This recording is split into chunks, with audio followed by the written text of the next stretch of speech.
Jim Harbaugh lays it on extra thick when he's talking about his offensive coordinator.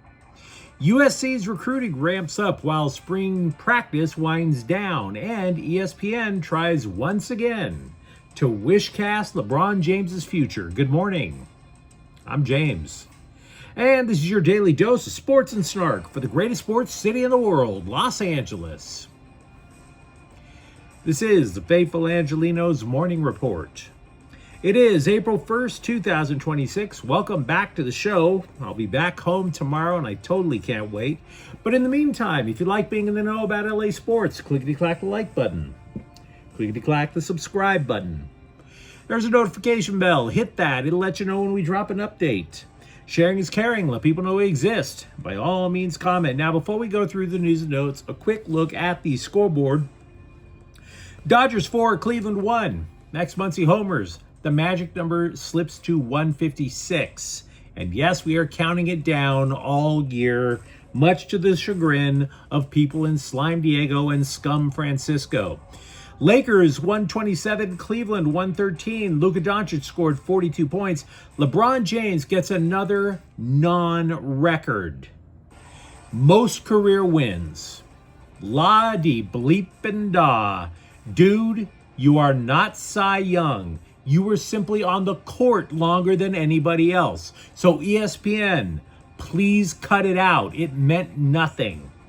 Portland 114, Clippers 104. Kawhi Leonard scored 23 points. Meanwhile today, Cleveland's at the Dodgers at 520. St. Louis is at the Kings at 6. And with that out of the way, let's get to the news. You know, Jim Harbaugh is nothing if not high on his own supply. Been that way longer than just this last offseason, the way he hypes things beyond control. I am in Ann Arbor, Michigan.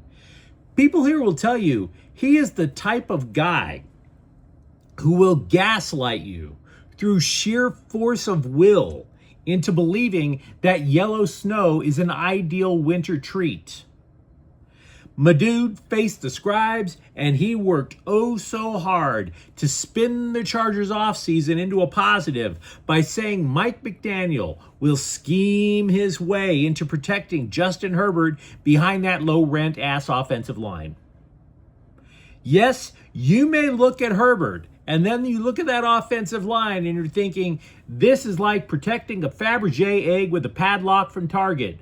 But you would be wrong, according to Jim Harbaugh. Shame on you for being wrong. No, Herbert will be safe, protected by a force field generated from the very power of McDaniel's mind. Harbaugh called working with McDaniel, quote, a paradigm shift in ways that I've thought about football. Awesome with a capital A, unquote. Now, nobody bothered to ask Tua Tagovailoa how that worked out. Behind Miami's offensive line and McDaniel's coaching, Tagovailoa suffered blunt force trauma with a capital B. Now, if you want optimism, real optimism, and not just simply rah-rah from the coach, I'll be happy to oblige you if you're a Charger fan. Harbaugh said, quote, less drop-back protection, unquote, will be needed for Herbert with McDaniel. Now, if that's the case, that signals to me that there's going to be more rollouts being called. And if the Chargers' tackles are in fact healthy, that's sensible. Sure. An analytics group looked at the play calling from McDaniel when he was the head coach over with the Dolphins and suggested that the trends are Herbert will be dropping back straight about 7 fewer times per game. Also, the Chargers will hope to buy time with more play action calls. Now again, sounds sensible, but this is the paradigm shift, and yet it still has risks involved. For example, you're counting on tackles Rashawn Slater and Joe Alt not getting injured again and coming back at 100%. If they stay healthy, the scheme looks a little bit more viable. But here's another issue. 2, in order to establish an effective play action pass, That means you have to have a credible running game with O'Mary and Hampton. That means running between the tackles, guys.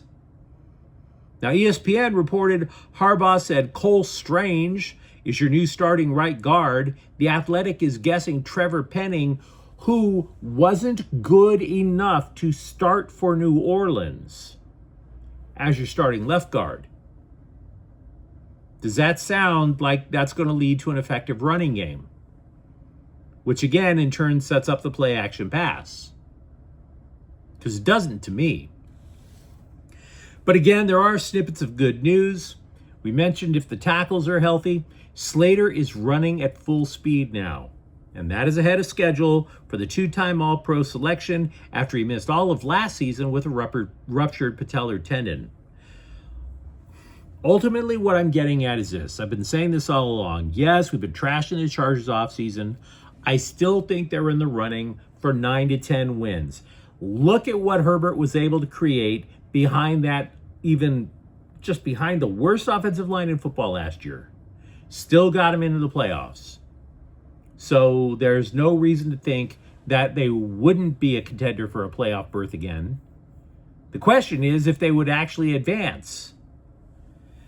I am looking at this Chargers offensive line, and there is a distinct House of Cards vibe. They didn't have to win the offseason. All they had to do was eliminate all doubt with that interior offensive line, much like the Rams eliminated all doubt at cornerback. Only the Chargers wouldn't do it. There's an old saying among coaches, I'd rather have the player than the play, meaning you can only scheme your way out of so many problems. Those problems will hit you. The Chargers are banking, though, on the play call more than the player. And if you're a Charger fan, let me know what you think in the comments thread. Linebacker Hosea Poyer of St. John Bosco has pledged to sign with USC in the recruiting class of 2027. And oddly enough, it signals that Rob Ryan, of all people, still has some pull in the program. You might recall Ryan has been tucked away in a basement over at Heritage Hall for about the last 4 or 5 months because when he was outside actually coaching linebackers, they regressed like a homeschool kid who tried marijuana for the first time. Said Poyer, quote, Chad Bowden came to my school and told me how much Rob Ryan, the linebacker coach, liked my tape, and that was great to hear, unquote. Poyer is the 8th commitment to the Trojans class of 2027. He's also the 4th player to pledge to USC in the last 5 days. Now, there's another reason that you should be happy Poyer is coming to USC. It's because Notre Dame is pouting about it. Their bloggers, all the Irish bloggers are like, oh, we didn't want him anyway. Sure you didn't, my dude. Sure you didn't. Also, this is the final week of spring ball for the Trojans, and considering how many returnees they have from last year, I don't know how many freshmen will need to be impact players.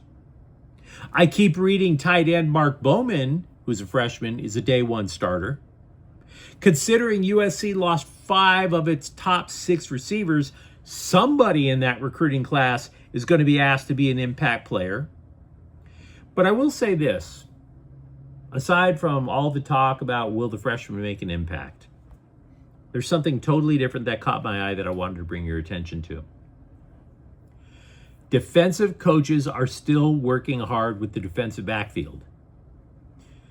It's not that they're failing to figure out the terminology or the coverage or whatever, but they still have to break habits that developed under the previous defensive coaching staffs, whether that was Dan Tonlin or Alex Grinch.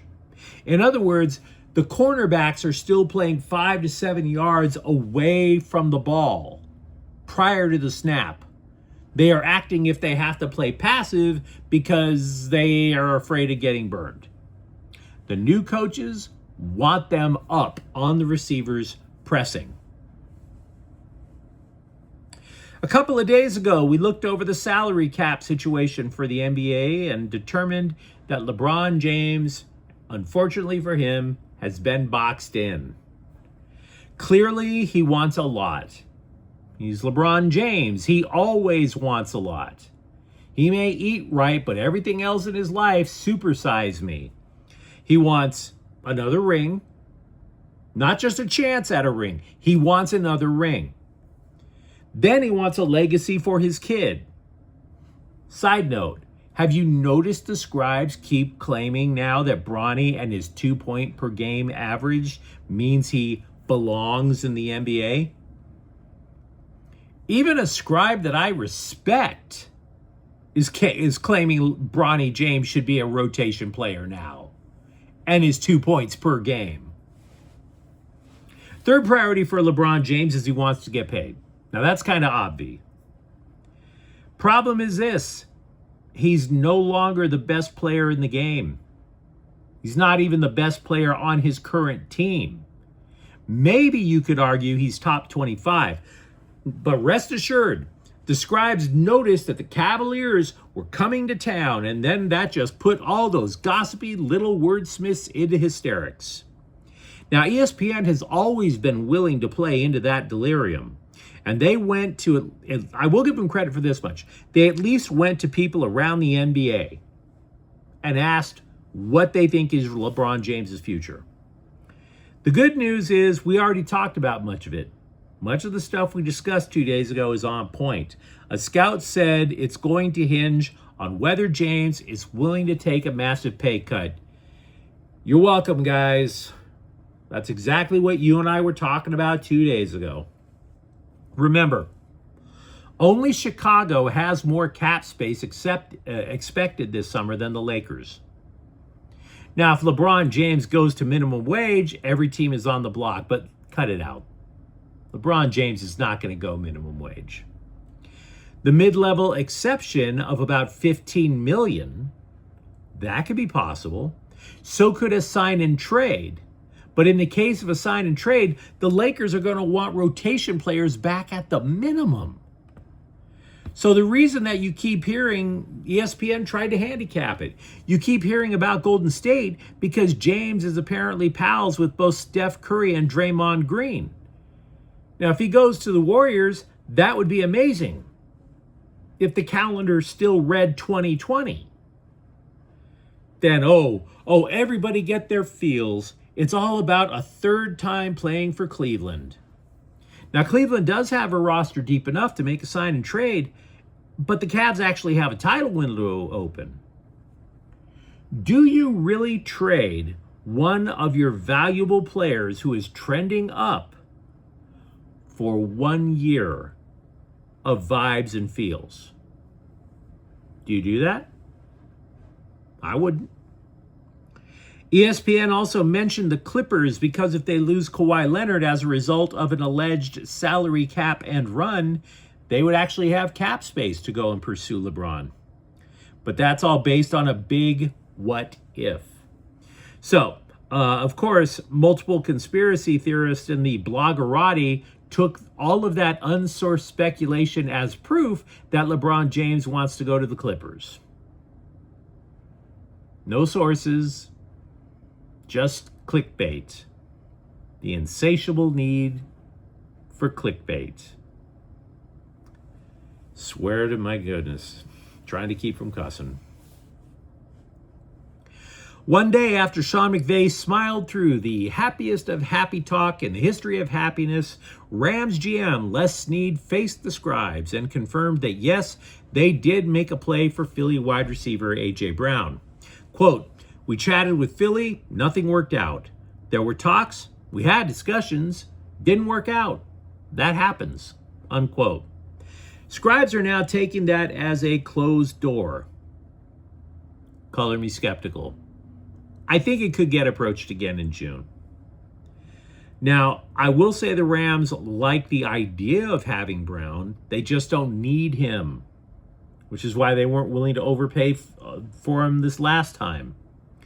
And by the way, I've been talking for a year, like the So the Eagles, they want a first-round pick and a second pick that's somewhere in the top 100. The Rams don't want to give up number 13 for that. I've been talking for a year about the Rams using a first-round pick on the heir apparent for Matthew Stafford. Longtime viewers know that. Maybe an elite receiving prospect is going to be available at pick 13. Matter of fact, I would say that's likely. That would make us all remember how the Rams dropped $10 million last year on Tutu Atwell. And we all would laugh at our naivete. By the way, also on the draft, Snead said it is possible to trade out of the 13th pick, but only if that's trading back for more picks. But you let me know what you think in the comments thread. Talk to me, for example, if you buy into anything that Jim Harbaugh is selling about the New Look Chargers offensive line. Also, are you hype about USC towards the end of spring practice? And if you enjoyed this update, don't forget to subscribe to Faithful Angelenos. We're talking LA sports every single day. Thank you for watching. I'm James, and we'll be back tomorrow. Faithful Angelenos is a Kian Cortel Queso production. Take care.